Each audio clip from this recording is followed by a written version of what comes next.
Pull-ups are the secret for unlocking a big back and superhuman strength. Today I'm going to teach you my top 10 tips for pull-up prowess, such as what's the best technique, how to increase your reps, the best pull-up variations, and much more. Hey guys, my name's Daniel Vadnal. My physique has almost entirely been built on pull-ups alone. I've been doing calisthenics for over 16 years, and I'm going to teach you everything you need to know about pull-ups. Real talk, people overcomplicate pull-up technique. This paralysis by analysis doesn't actually help you, it hinders you. Should I be in an active or passive hang?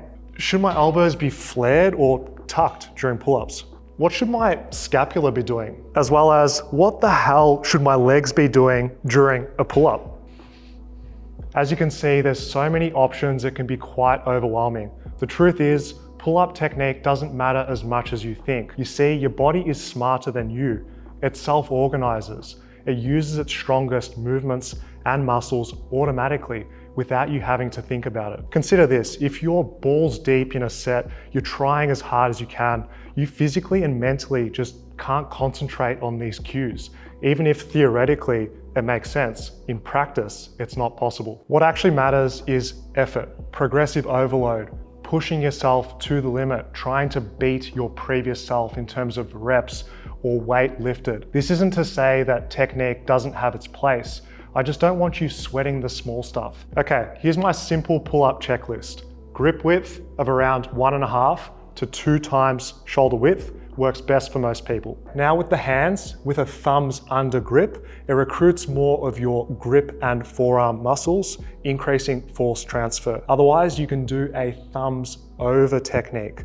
This creates more rotation at your radio ulnar joint, making it a little bit more comfortable on your wrists, elbows, and shoulders. Last pro tip, do not forget the pinky. You want to wrap that over the bar to maximize your pull-up strength. Otherwise, I'm a simple man when it comes to pull-ups, and so should you. Elbows straight at the bottom and chin above the bar. What I don't want to see is these little half reps or sacrilegious kipping. We don't want that. We want to keep our pull-ups strict. Lastly, with tempo, you want to pull up as aggressively as possible. Then on the way down, you have 2 options. If your goal is muscle mass, you want to control the negative, using your muscles as brakes to get more of that muscle damage. If you want strength, come down fast, that way you can bounce out of the bottom, using that elastic recoil and stretch reflex to maximize your performance. Now the age-old question, pull-ups or chin-ups? What's the difference and which one is better for you? Chin-ups are a clear winner if your goal is bigger biceps. There's been numerous EMG studies showing that there's more activation of the biceps on a chin-up compared to a pull-up. We also know in practice, when we do chin-ups, we feel more soreness and we feel more of a pump through our biceps. If you're someone that's new to calisthenics, chin-ups are a great stepping stone towards your first pull-up because they use more of your arms, allowing you to build up a basic level of strength in your back and your upper body. If pull-ups cause you shoulder pain and impingement, chin-ups may feel better for you. This is because the chin-up, it puts your shoulders in external rotation. This increases the subacromial space, giving you more room for your tendons to pull comfortably. Now, the pull-up is a winner if your goal is lat development, and we know that based on a different grip with our pull-ups, it can change which part of the lat is worked. This isn't something that I would stress about for you. You're not Chris Bumstead competing at the highest level. It doesn't matter if you're targeting upper, middle, or lower lats. If you do pull-ups, your back is going to grow. With chin-ups, some people find it uncomfortable on their elbows, and it can contribute to golfer's elbow, which is an overuse injury. This is less likely to happen with a pronated grip. Lastly, if you're into calisthenics and you're chasing those muscle ups and front levers, the pull-up is better because of specificity. You're using the same grip and strengthening your back in a similar way for transferable strength. Honestly, the smartest approach is doing both pull-ups and chin-ups. If you're doing a wide pull-up, you're strengthening this plane of motion. If you're doing a chin-up, you're strengthening this plane of motion. It makes for a well-developed back that is strong in multiple planes. Lastly, variety. Doing a pull-up just by itself or just chin-ups in your routine, it gets stale. And if you're just spamming the same thing over and over, you're not going to attack your training with the tenacity that it deserves. Having something different to progress with in each workout keeps your training novel, stimulative. Now, if I said you could do 50 pull-ups in a workout, would you believe me? Pyramids are a game changer for increasing your pull-up numbers. Here's what I recommend. As you can see, this workout style is accommodating of doing a high number of pull-ups. This is because your numbers are progressively increasing.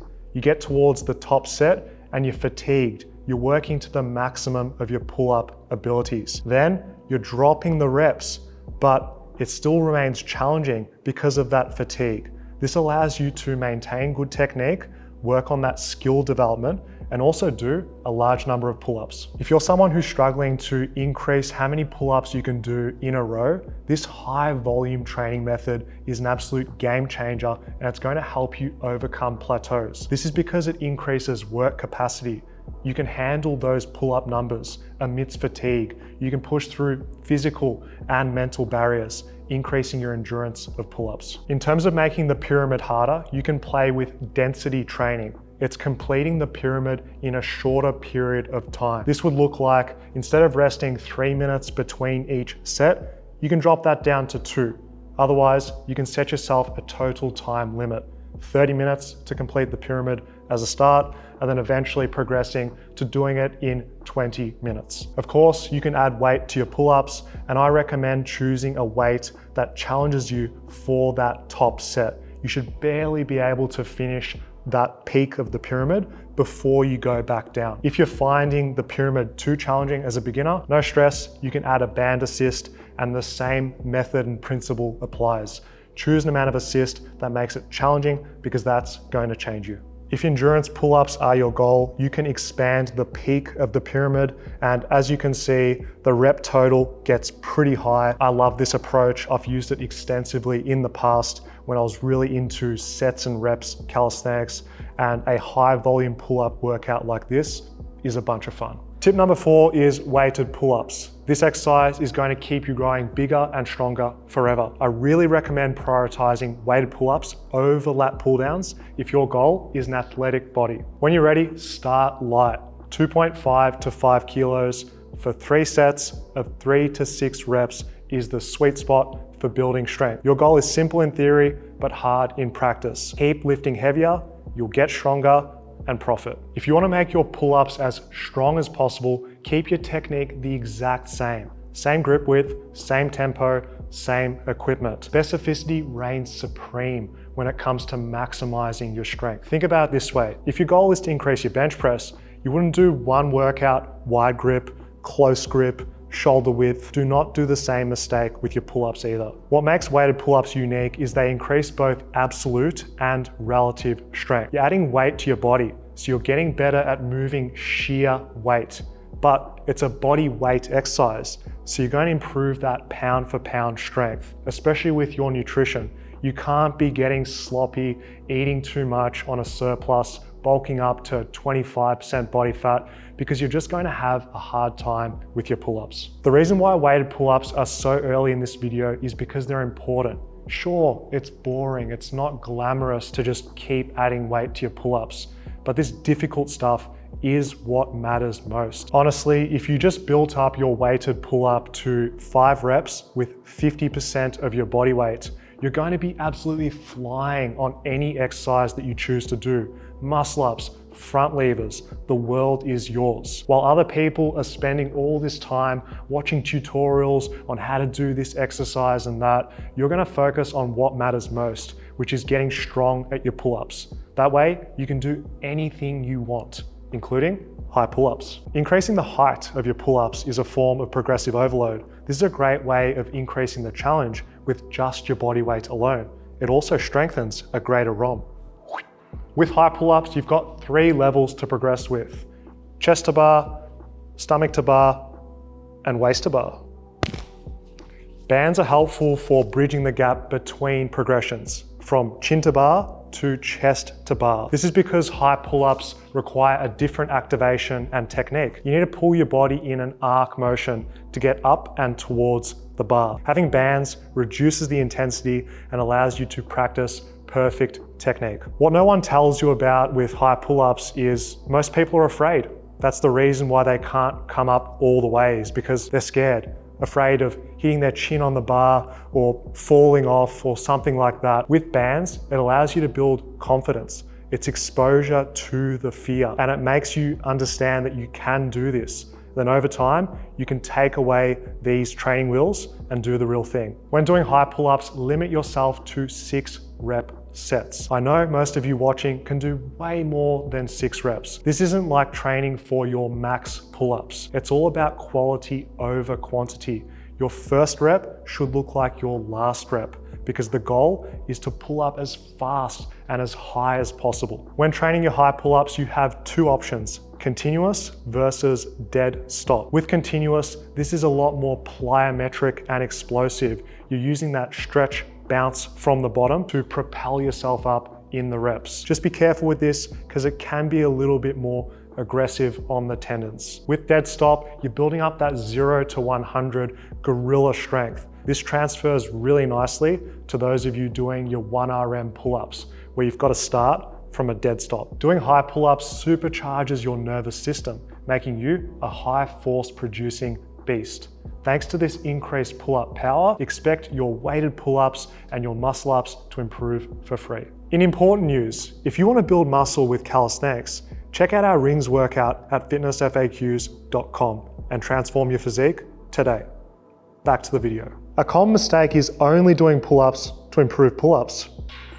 Don't forget your rows. The advantage of ring rows is this neutral grip. You're just not going to get this from a pronated pull-up or supinated chin-up. You see, it hits your brachioradialis of the forearm, as well as the brachialis, the middle bicep. This increased arm activation, great for strength, great for aesthetics, and really does give you that buy-in to do your rows. Why rings are preferable for your rows is because of all this freedom of movement.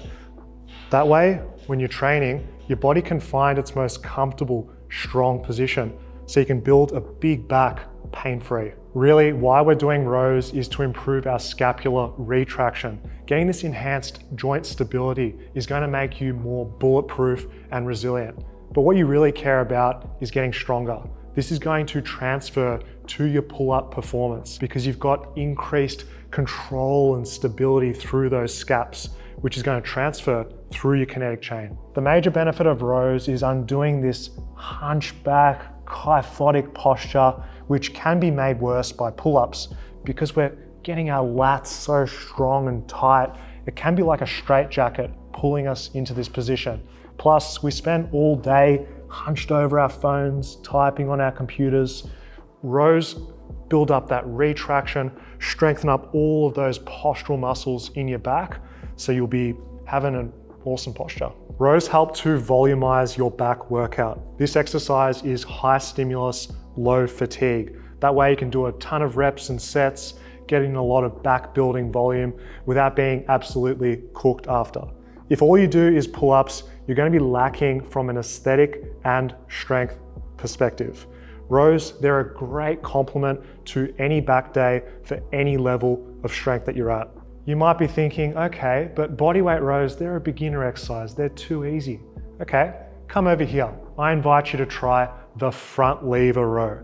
Now you're doing pull-ups with your entire body weight in this horizontal row.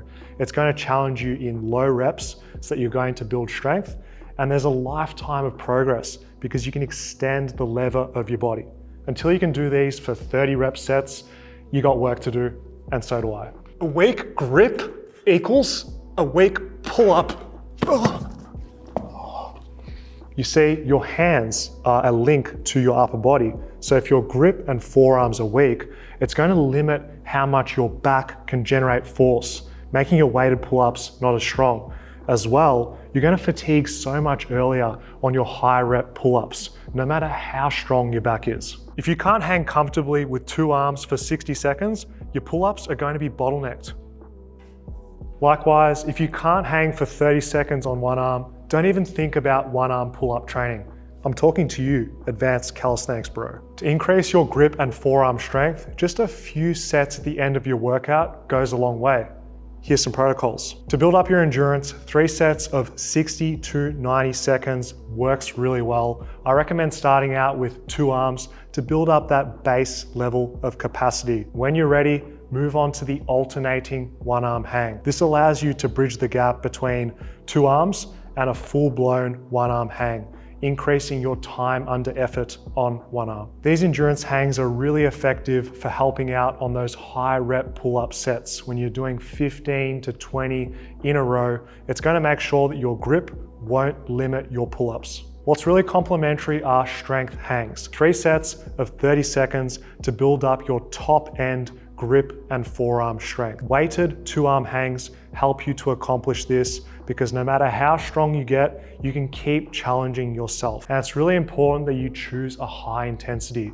You should really be struggling and shaking, losing that grip as you reach that 30 seconds to build up this peak grip strength. As you can see, these weighted hangs are going to have an excellent transfer to your weighted pull-ups and your weighted chin-ups. They're just going to feel much easier and you'll have a greater connection to your back as well. The 1 arm hang is extremely humbling, as you're about to find out, and those of you that are on your journey towards 1 arm chin-ups, 1 arm pull-ups, this is a key accessory exercise that should be in your training program to make it possible to hang on 1 arm so that someday you can pull up on 1 arm. Here's some hanging motivation for you guys. Check out my friend William Su doing over 6 minutes on the 2 arm hang, and even more beastly, he's doing 2 minutes on a 1 arm hang. This just goes to show the potential that you can reach if you push your physical and mental boundaries, unlocking your full potential with hangs. You've got so much more to give, so don't be afraid to try your best. So you want to progress your pull-up beyond just increasing reps or adding weight? Assisted 1 arm chin-ups are here. The difficulty is determined by how many fingers you're using on this assisting side. A common mistake that people make is helping too much with that assisting arm. Your goal is to use this side as little as possible so that you're failing in the target rep range. Assisted 1 arm chin-ups are the perfect stepping stone towards the 1 arm chin-up. This exercise is best trained for low reps to build up your strength. When you eventually progress to doing just pinky assisted training, you're really close to unlocking the real 1 arm chin-up. Once per week is enough for this style of training. It's really intense because it's unilateral. There's a ton of stress going through your tendons. I've seen way too many people get excited about 1 arm training, do too much too soon, and be succumbed and sidelined by aches and pain. Be patient, play the long game, and progress slowly. The ring face pull is one of the most underrated exercises people skip in their workouts. Here's why. You see, during a wide grip pull-up, your elbows are in this 90-90 position. This is the most weak and vulnerable position for the shoulders. And the ring face pull, it strengthens your external rotators, the specific movement that you need strong for wide grip pull-ups. With face pulls, you're enhancing your scapular stability. You're training those external rotators, your posterior delts, your traps, your rhomboids, all of those supporting muscles that you need strong. This is why the ring face pull as an accessory really serves and it feeds your pull-ups. But the face pull, it's suboptimal for hypertrophy because it's a contraction-focused exercise. This doesn't mean that the exercise is ineffective across the board. Not everything we do has to be about peak optimization of muscle growth. Sometimes you need these more accessory exercises in your program so that your body is healthy, your body is well-rounded, and that you can do your pull-ups pain-free and feed into that performance. The best rep range for face pulls is 10 to 20. This allows you to tap into those high threshold motor units, get into that burn of the muscles while still using good technique. Most importantly, doing face pulls allows you to spam pull-ups without your body breaking down. This way, when you're doing those high reps or you're doing those heavy pull-ups, your body is going to rise to the demands of the exercise. You might not think this is important in the short term, but in the long term, you need to keep your body healthy, and that's the name of the game. So you've stopped doing chin-ups because you find them painful. You don't have to give up on this exercise with the power of rings. With this piece of equipment, they're free to move, so they're really comfortable when you're doing chin-ups on the shoulder joints, the elbows, and also the wrists. Extra to this, you've got that rotation. So you're going to be moving through a neutral grip through to supination. So it's a complete arm exercise. You're not going to unlock those benefits from just doing pull-ups or just doing chin-ups. If you're struggling with asymmetry on your left to right arm with size or strength when you're doing your pull-ups, rings are going to help you solve this problem. Each ring is its own surface. So this makes a bilateral exercise feel like a unilateral exercise. Both arms are going to be doing equal amount of work to help with those imbalances. The way I look at it is it's like using dumbbells compared to a barbell at the gym. For those of you who lack overhead range of motion and feel stiff and tight in your upper body, that may be why you find a straight bar uncomfortable for chin-ups. With the rings, everyone, regardless of their level of flexibility, can do these no problems because the rings accommodate to your body and not the other way around. Keep in mind with your ring chin-ups, the strap length makes a difference to the difficulty. If you've got a short strap length, say on a squat rack, it's going to be more of a stable movement and it'll be easier.